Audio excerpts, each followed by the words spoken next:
In this question, it has been given that the machinery account of a factory showed a balance of rupees 95 lakhs on 1st April 2020. The books of accounts of the factory are closed on 31st March every year.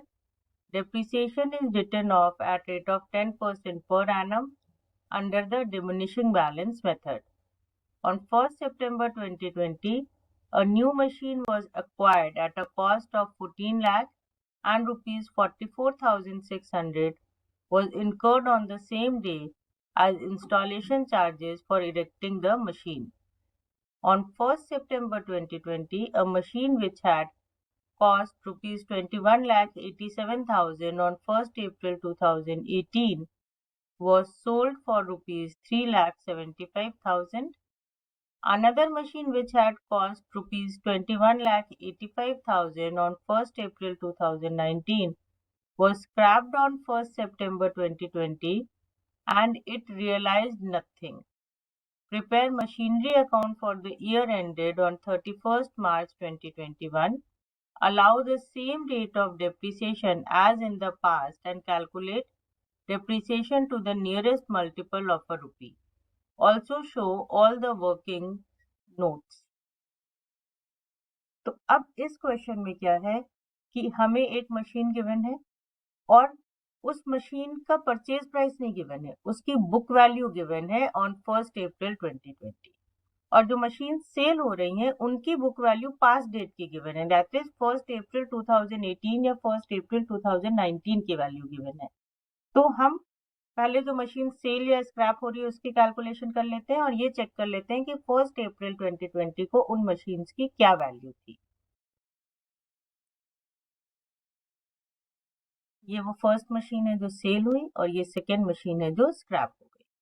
तो first machine की जो हमें value given है वो value हमें given है 1st April 2018 की और ये वैल्यू है 21,87,000। इस पे जो हमारा डेप्रिसिएशन लगेगा इस ईयर का वो लगेगा 2,18,700 और माइनस करके जो अमाउंट आएगा दैट विल बी 19,68,300। ये वैल्यू है 1st April 2019 की। अब सेम डेट पे हमें दूसरी मशीन की भी वैल्यू गिवन है और वो वैल्यू है हमारी 21,85,000। अब 2019 का डेप्रिसिएशन चार्ज करेंगे तो 2019 का डेप्रिसिएशन इस अमाउंट का 10% होगा क्योंकि हमें WDV पे डेप्रिसिएशन चार्ज करना है। तो हमारा डेप्रिसिएशन आएगा 1,96,830 और यहाँ हमारा डेप्रिसिएशन आएगा 2,18,500। इसको माइनस करके हमारी वैल्यू आएगी ऑन 1st April 2020। तो 1st April 2020 को वैल्यू है 17,71,470 और सेकेंड मशीनरी की है 19,66,500। अब जो मशीन हमारी सेल हो रही है या स्क्रैप हो रही है वो हो रही है 1st September 2020 को, यानी जो डेप्रिसिएशन लगेगा वो सिर्फ 5 मंथ्स का लगेगा, फ्रॉम अप्रैल, मई, जून, जुलाई, अगस्त, 5 महीने का। तो फर्स्ट मशीन पे जो डेप्रिसिएशन लगेगा वो लगेगा 73,811 और दूसरे मशीन पे जो लगेगा वो लगेगा 81,938। तो फर्स्ट मशीन की जो वैल्यू आएगी on the date of sale वो आएगी 16,97,659 और सेकेंड मशीन की जो स्क्रैप वाले डेट पे वैल्यू आएगी वो आएगी 18,84,562। अब सेकेंड मशीन से तो हमें कोई भी अमाउंट रियलाइज नहीं हुआ इसलिए यही इसका लॉस हो जाएगा। फर्स्ट मशीन को हमने सेल किया है तो सेल से जो हमें अमाउंट रियलाइज हुआ है वो है 3,75,000। तो यहाँ पे फर्स्ट मशीन के केस में जो हमें लॉस हो रहा है दैट इज 13,22,659। 1 अप्रैल 2020 को टोटल मशीन्स का ओपनिंग बैलेंस था 95 लाख।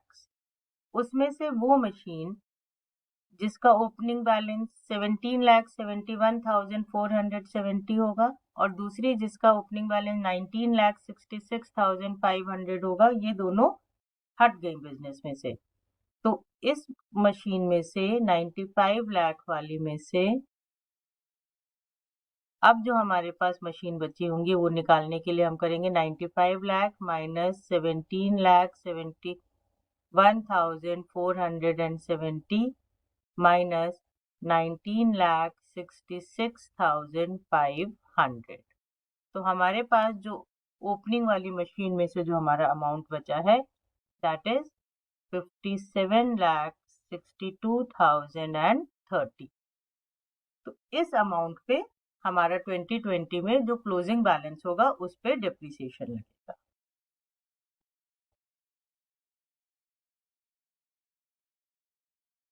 तो अब हम मशीन अकाउंट बना ले रहे हैं। ये हमारी डेबिट साइड है, ये क्रेडिट, डेट, पर्टिकुलर्स,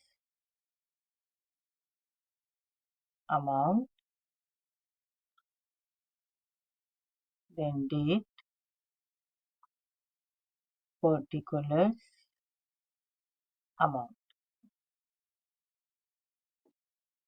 अब सबसे पहले 1 अप्रैल 20 को जो टू बैलेंस ब्रॉट डाउन करके जो मशीन्स का ओपनिंग बैलेंस है 95 लाख का वो डाल देंगे।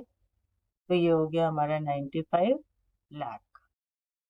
फिर 1 सितंबर 20 को जो फर्स्ट एसेट हमने सेल करी, जो फर्स्ट मशीन सेल करी, उसकी सेल वैल्यू बाय बैंक करके आ जाएगी 3,75,000।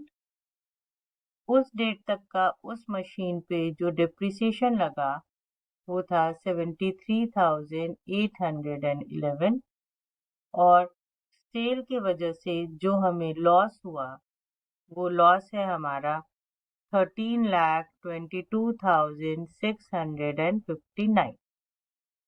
फिर इसी डेट पे हमने सेकेंड मशीन को स्क्रैप किया है, तो उससे कोई अमाउंट रियलाइज नहीं हुआ इसलिए बैंक की कोई एंट्री नहीं होगी, बट उस पे जो डिप्रिसिएशन लगा वो रिकॉर्ड करेंगे।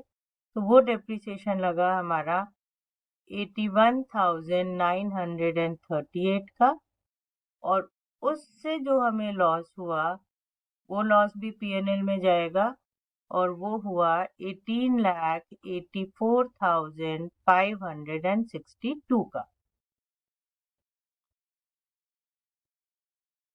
अब सेम डेट पे हमने एक मशीन और खरीदी है और वो मशीन जो खरीदी है वो मशीन की कॉस्ट 14 लाख है और उस पे 44,600 का एक्सपेंस हुआ है। तो ये हो जाएगा हमारा 14,44,600। अब हम 31 मार्च 21 जब बुक्स क्लोज हो रही हैं वहां पे डेप्रिसिएशन चार्ज करेंगे। तो जो हमारी फर्स्ट मशीन थी 95 लाख वाली, इस मशीन की वैल्यू अब कितनी बची है? सिर्फ 57,62,030। तो इसका 10% होगा और वो होगा हमारा 576,203 प्लस ये जो हमारी 14,44,600 वाली मशीन है इस पे डिप्रिसिएशन लगेगा और वो डिप्रिसिएशन कितना लगेगा? फ्रॉम सितंबर टू मार्च, तो वो हो गए हमारे 7 मंथ्स का।